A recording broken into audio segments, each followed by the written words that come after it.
हिंदी विषय के बारे में अगर कहा जाए तो उसी तरह से कि भाषा की ओर देखने का तरीका हमारा बहुत अलग होता है।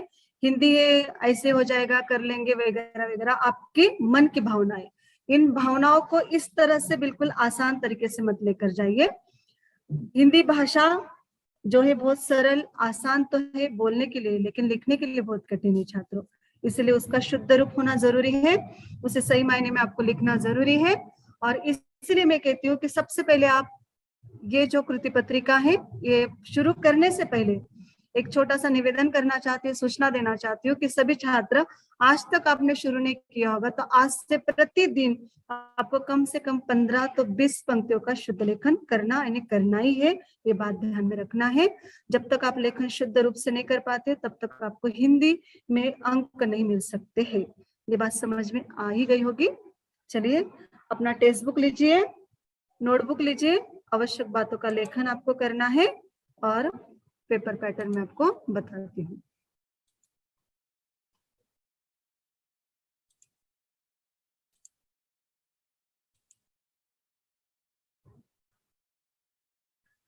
सबसे पहले मैं टेक्स्ट बुक लीजिए अपना वाला, टेक्स्ट बुक में अनुक्रमानिका जो है वहां पर निकालिए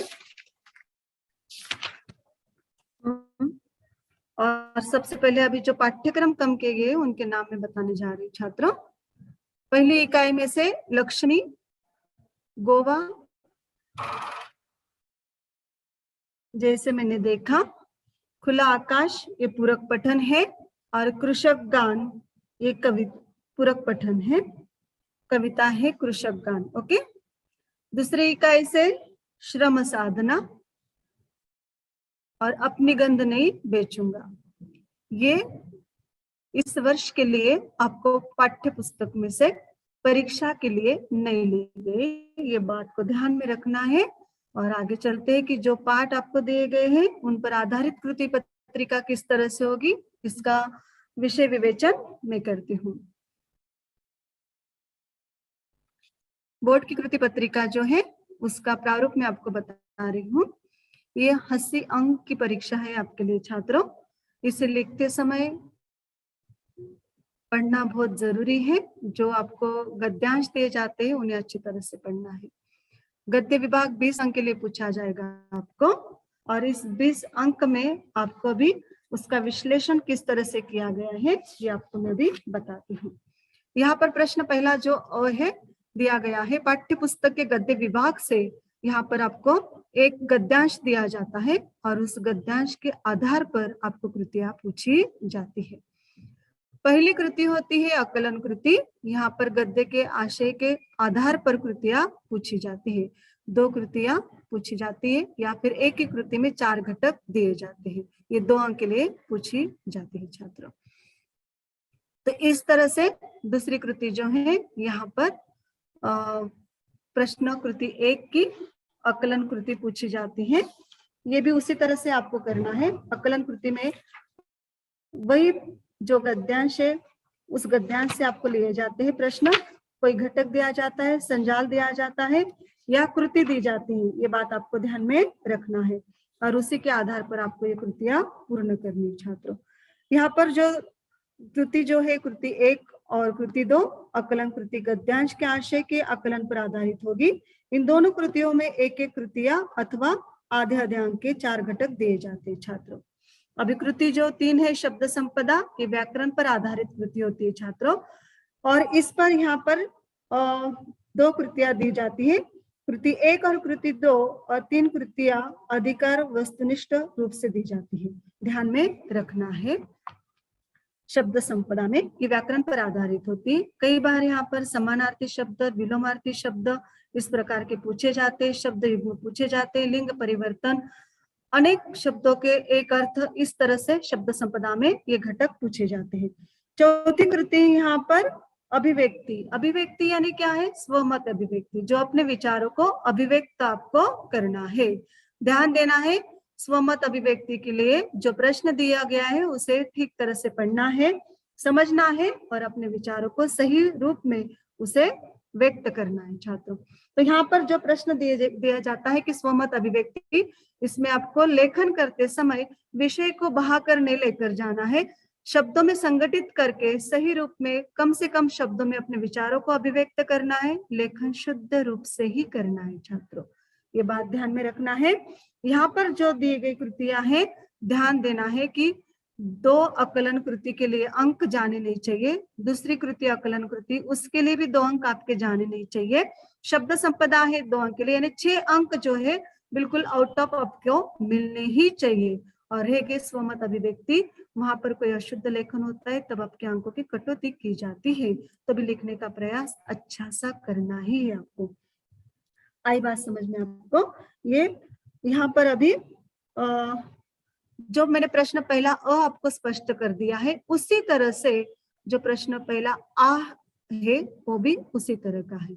ध्यान देना है छात्रों, ये प्रश्न पहला अ की कृतियां जिस तरह से थी उसी तरह से प्रश्न पहला आ निम्नलिखित गद्यांश के आधार पर कृतियां पूर्ण कीजिए। उसमें भी 2 अंक के लिए आकलन कृति पूछी जाती है, पहली कृति। दूसरी कृति 2 अंक के लिए आकलन कृति पूछी जाती है। गद्यांश से आधारित चौकट पूर्ण कीजिए, संजाल पूर्ण कीजिए, रिश्ते बताइए, सहसंबंध बताइए, इस तरह से कृतियां पूछी जाती है। उसके बाद तीसरी कृति आती शब्द संपदा, जो व्याकरण पर आधारित होती है। इसमें व्याकरण से समानार्थी शब्द, विलोमार्थी शब्द जिस तरह से मैंने आपको बताया वो बिल्कुल उसी तरह से। अभिव्यक्ति यानी स्वमत अभिव्यक्ति उसी तरह से आपको पूछी जाएगी। ये बात आपको ध्यान में रखना है छात्रों। यानी प्रश्न पहला जो है अ और आ आपको अच्छी तरह से समझ में आ गया होगा। तो ये हो गया हमारे कुल 16 अंक। अब हम जा रहे हैं उसी प्रश्न पहला जो है उसमें ई विभाग, ये अपठित परिच्छेद के आधार पर होता है। ये अपठित परिच्छेद के आधार पर होता है और यहाँ पर 2-2 अंकों की कृतियां पूछी जाती है, आकलन कृति और अभिव्यक्ति कृति। आकलन कृति जो होती है परिच्छेद में से आपको उत्तर पूर्ण करना है, वहां पर भी आपको संजाल पूर्ण कीजिए, चौकट पूर्ण कीजिए, इस तरह से कृति पूछी जाती है। और अभिव्यक्ति के लिए स्वमत अभिव्यक्ति आपको देनी है। आई बात समझ में आपको? ठीक है। तो यहाँ पर प्रश्न पहला जो है वो मैंने जिस तरह से कहा वो आप लिखना चाहते हैं या फिर समझना चाहते हैं, दोनों तरीके से आप कर सकते हैं। ये तो मैंने आपको समझा दिया है कि इस तरह से विविध प्रकार से कृतियां पूछी जाती है, लेकिन किस तरह से देखिए, संजाल पूर्ण कीजिए, चौखट पूर्ण कीजिए, रिश्ते पहचानिए और फिर वाक्य पूर्ण कीजिए, इस तरह से संबंध बताइए, सत्य असत्य वाक्यों को क्रम के अनुसार लगाइए, तालिका पूर्ण कीजिए, विशेषताएं बताइए, अर्थबोध कराने वाले वाक्य लिखिए, इस तरह से या खोज कर लिखे, इस तरह से कृति पूछी जाती है। प्रत्येक के लिए 2 अंक दिए जाते हैं। ओके, अब हम आते हैं कृति 3 2 अंक, ये ध्यान में रखना है। ये शब्द संपदा की होती है, मैंने इसका स्पष्टीकरण आपको कर दिया है। यहाँ पर लिंग, वचन, कृंद, तद्भव, तद्भव शब्द, विलोमार्थी शब्द, उपसर्ग, प्रत्यय, शब्द युग्म, पर्यायवाची, अनेक अर्थी शब्द, ये सारे शब्द आपको पूछे जाते हैं। मेरे ख्याल से पूरा व्याकरण आपको पढ़ा दिया है और इसीलिए ये 2 अंक आपको आने ही चाहिए, इसमें कोई कटौती नहीं होनी चाहिए। अगला है यहाँ पर कृति जो है पूछी जाएगी आपको स्वमत अभिव्यक्ति। इस स्वमत अभिव्यक्ति को भी अपने विचारों को अभिव्यक्त करते हुए लिखना है। 25 से 30 शब्दों में इसे लिखना है। अलग अलग प्रकार के प्रश्न यहाँ पर पूछे जाते हैं। दिए गए परिच्छेद से आपको व्यक्त विचार स्पष्ट कीजिए या फिर गद्यांश के व्यक्त विचारों को अभिव्यक्त करते हुए परिस्थिति के उपयुक्त जो है उसे समझाने का प्रयास कीजिए, या फिर आपको दिए गए गद्यांश में व्यक्त विचारों के अनुसार अपनी जिम्मेदारी समझा कर बताइए। इस तरह का भी प्रश्न पूछा जाता है। यानी यहाँ पर जो मैंने प्रकार दिए गए हैं, इन प्रकारों के आधार पर आपको स्वमत अभिव्यक्ति पूछी जाती है। इसमें अपने विचारों को अभिव्यक्त करना है, ये बात सबसे महत्वपूर्ण है। लेखन की ओर ध्यान देना है। अभी जो है पठित गद्य जो है, इसमें निम्नलिखित पठित गद्यांश पढ़कर दी गई सूचना के अनुसार और अपठित गद्यांश जो है इस तरह से ई आई विभाग, जो मैंने अभी आपको समझाया अविभाग जो है उसी तरह से अविभाग, और ई विभाग जो है अपठित गद्य, निम्नलिखित अपठित गद्यांश पढ़कर दी गई सूचना के अनुसार कृतियां करना है। वहां पर भी आपको 2 अंक के लिए एक आकलन कृति पूछी जाएगी और 2 अंक के लिए अभिव्यक्ति यानी स्वमत अभिव्यक्ति। छात्रों ये 20 अंक का गद्य विभाग के आधार पर प्रश्न है। यहाँ पर ही आपको कम से कम 17-18 अंक मिल जाते हैं, ध्यान देना है। तो यहाँ से आप पूरी तरह से तैयार करते हो तो 18 अंक आराम से मिल जाते हैं, 18 मार्क्स आपको मिलते हैं। इसलिए थोड़ा ध्यान से पढ़ना है। जो गद्य दिया जाता है उसे ध्यान से पढ़कर आपको क्या करना है, सही आंसर चुनकर आपको लिखना है। आगे आते हैं हम पद्य विभाग की ओर। ये आपको 12 अंक के लिए दिया जाता है। अ विभाग जो है वो 6 अंक के लिए और आ विभाग जो है वो 6 अंक के लिए, कुल मिलाकर 12 अंक यहाँ पर आपको पूछे जाते हैं। इसमें आकलन कृति पूछी जाती है 2 अंक के लिए, शब्द संपदा 2 अंक के लिए और सरल अर्थ जो है वो 2 अंक के लिए पूछे जाते हैं। आकलन कृति जो है वहीं पर आपको जो पठित पद्यांश दिया जाता है, पद्यांश के आधार पर प्रश्न पूछा जाता है। शब्द संपदा ये व्याकरण कृति होती है और पद्यांश का सरल अर्थ, इसमें आपको कविता का सरल अर्थ लिखना है। उसी तरह से प्रश्न दूसरा आ, जो निम्नलिखित पठित पद्यांश पढ़कर दी गई सूचनाओं के अनुसार आपको प्रतिक्रिया करनी है। यहाँ से पाठ्य पुस्तक से किसी एक कविता के पंक्तियां दी जाती है। उन पंक्तियों में से आपको 2 कृतियां पूछी जाती है, एक आकलन कृति 2 अंक के लिए और दूसरी जो है वहां पर आपको कविता की कोई 2 पंक्तियां दी जाती है या 4 पंक्तियां दी जाती है और उन पंक्तियों का सरल अर्थ अपने शब्दों में लिखना है।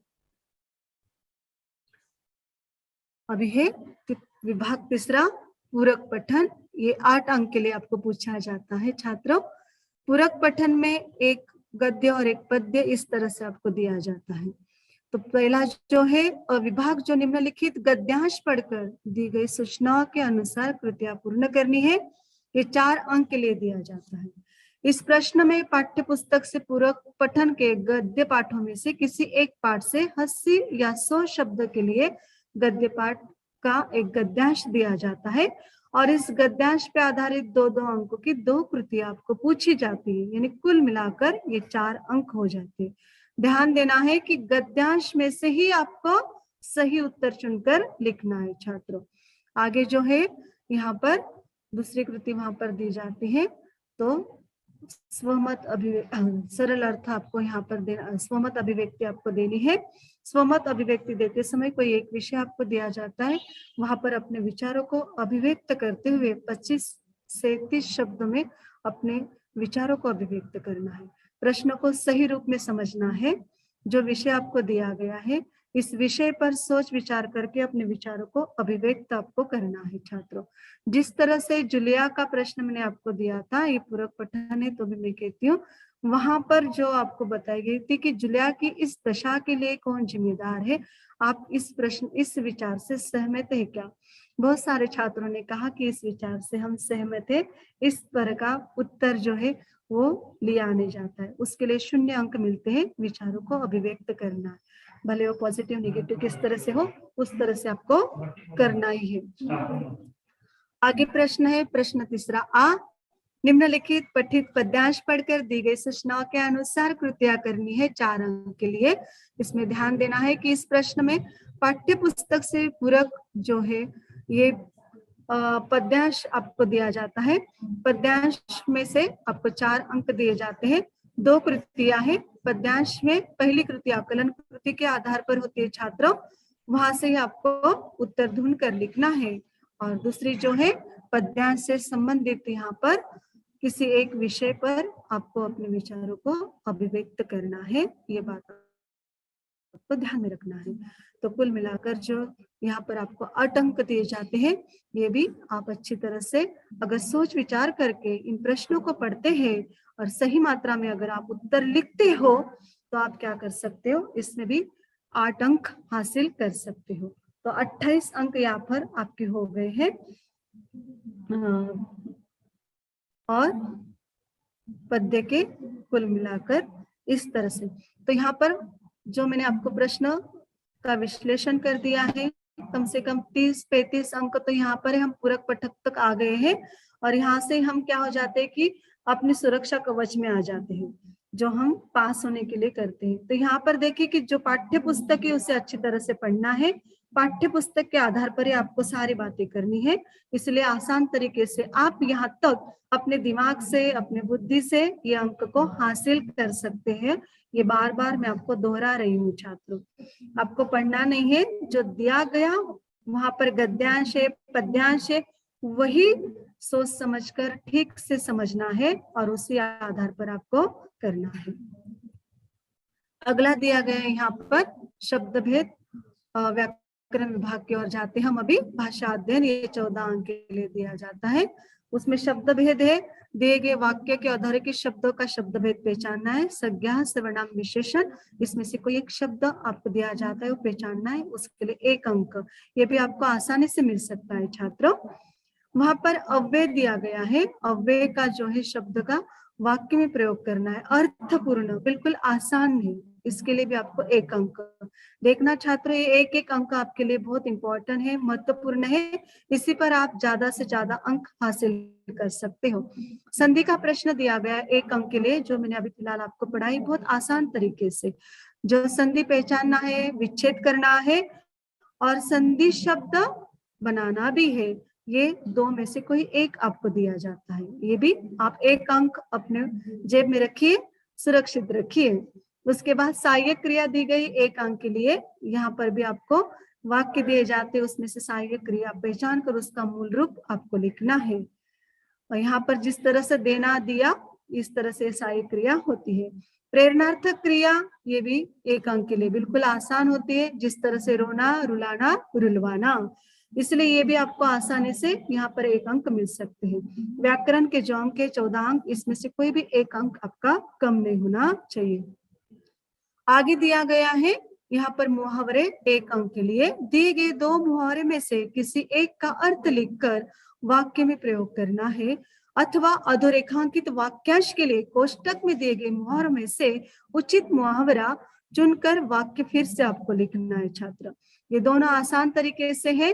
जहां पर अधोरेखांकित वाक्य के लिए कोष्टक में दिए गए मुहावरा का उचित मुहावरा चयन करना है, वहां पर गलती करना नहीं है, वाक्य फिर से लिखना है और उसी जगह पर मुहावरे का प्रयोग करना है, तभी जाकर आपको ये अंक मिल सकता है।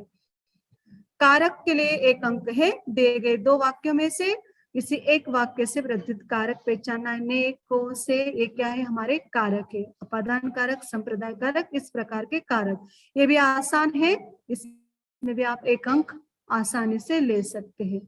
विराम चिन्ह, इसके लिए एक वाक्य दिया जाता है, वाक्य में यथास्थान विराम चिन्ह का आपको प्रयोग करना है, इसलिए पाठ्य पुस्तक से या फिर हमारे उच्चारण से हम पता लगाते हैं कि इस वाक्य के लिए सही विराम चिन्ह कौन सा होगा और हम सही प्रयोग कर सकते हैं, इसलिए इसके लिए भी 1 अंक है। उसके बाद प्रश्न आगे आता है काल परिवर्तन करने के लिए, ये 2 अंक के लिए पूछा जाता है छात्रों। काल परिवर्तन में जैसे भूतकाल, भविष्य काल, वर्तमान काल और उसके उपभेद। तो यहाँ पर दिए गए 3 वाक्यों में से 2 वाक्यों का सूचना के अनुसार काल परिवर्तन करना है, कोष्टक में आपको दिया जाता है, उसी सूचना के अनुसार आपको ये काल परिवर्तन करना है छात्रों। आगे है वाक्य के भेद। यहाँ पर दिए गए वाक्य के रचना के आधार पर वाक्य पहचानना है। सरल वाक्य, संयुक्त वाक्य, मिश्र वाक्य, तीनों में से कोई एक वाक्य आपको आ सकता है और इसे आपको पहचानना, ये अंक आपको लेना ही लेना है। और दिए गए 2 वाक्यों में से एक का अर्थ के आधार पर सूचना के अनुसार वाक्य का यहाँ पर परिवर्तन करना है, अर्थ के आधार पर यहाँ पर आपको उसका परिवर्तन करना है छात्रों। जैसे प्रश्नार्थक वाक्य, विज्ञानार्थक वाक्य, आज्ञार्थक वाक्य, संध्या वाक्य, ये जो क्या है अर्थ के आधार पर, इसमें से कोई एक दिया जाता है, उसका परिवर्तन करना है। ये भी इतना ही आसान है, इसलिए इसमें भी आपकी अंक की कटौती नहीं हो सकती है। और उसके बाद है वाक्य शुद्ध करना, 2 अंक के लिए। दिए गए वाक्यों में से 2 वाक्यों को क्या करना है आपको, 3 वाक्यों में से 2 वाक्यों को शुद्ध करके वाक्य फिर से आपको लिखना है।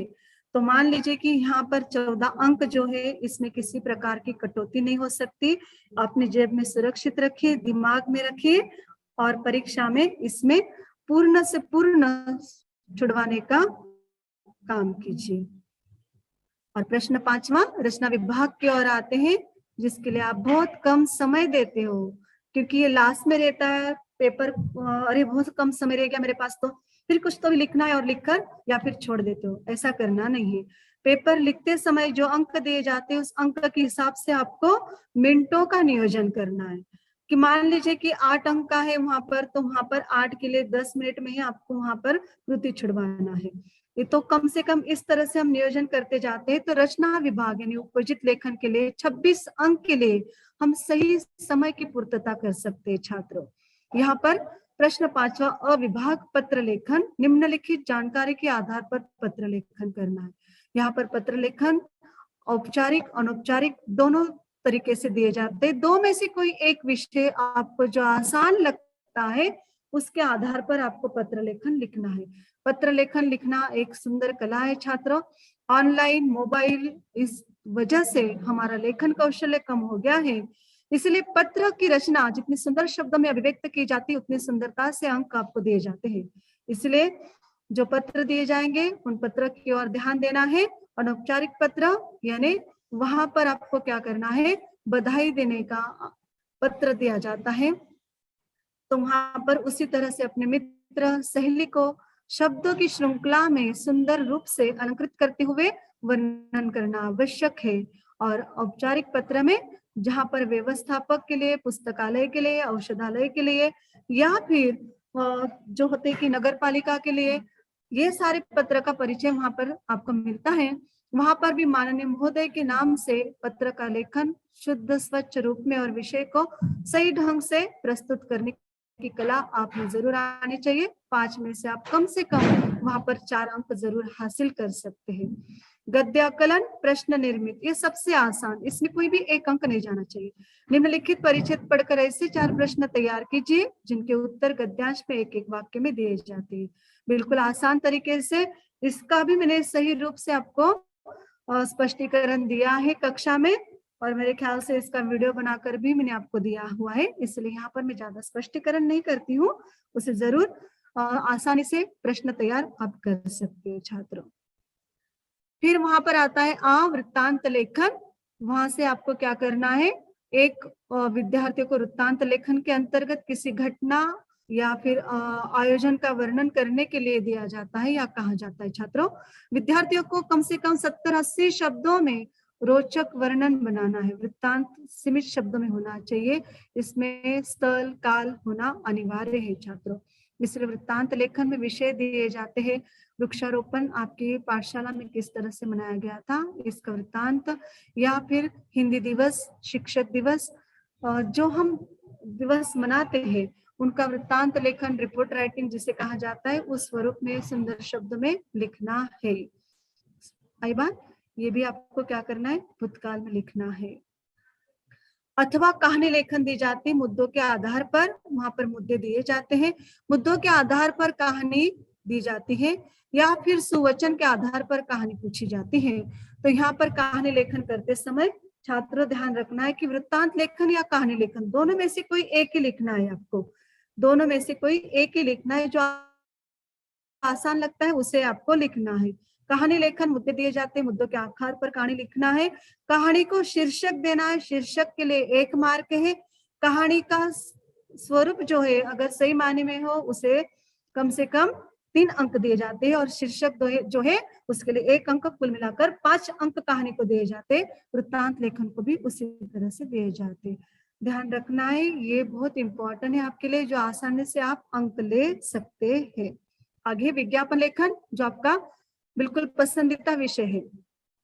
प्रतिदिन आप टीवी के माध्यम से, मोबाइल के माध्यम से, इंटरनेट के माध्यम से एडवर्टाइज देखते हो अलग अलग प्रकार की, इसलिए आपको पता चलता है कि इसमें बहुत कम शब्दों में विज्ञापन तैयार किया जाता है और वस्तु जो है उसका महत्व बताया जाता है। उसी तरह से आपको विज्ञापन लेखन करना है।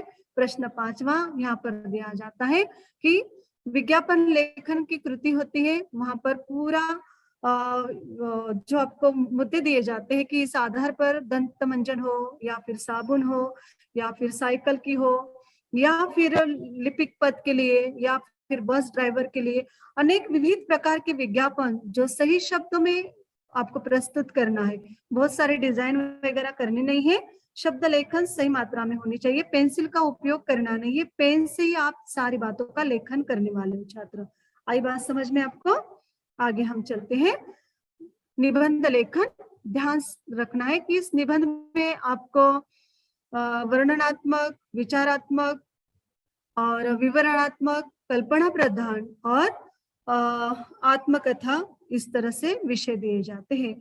यहाँ पर जो 5 विषय है, 5 में से कोई 3 प्रकार के निबंध आपको पूछे जाते हैं।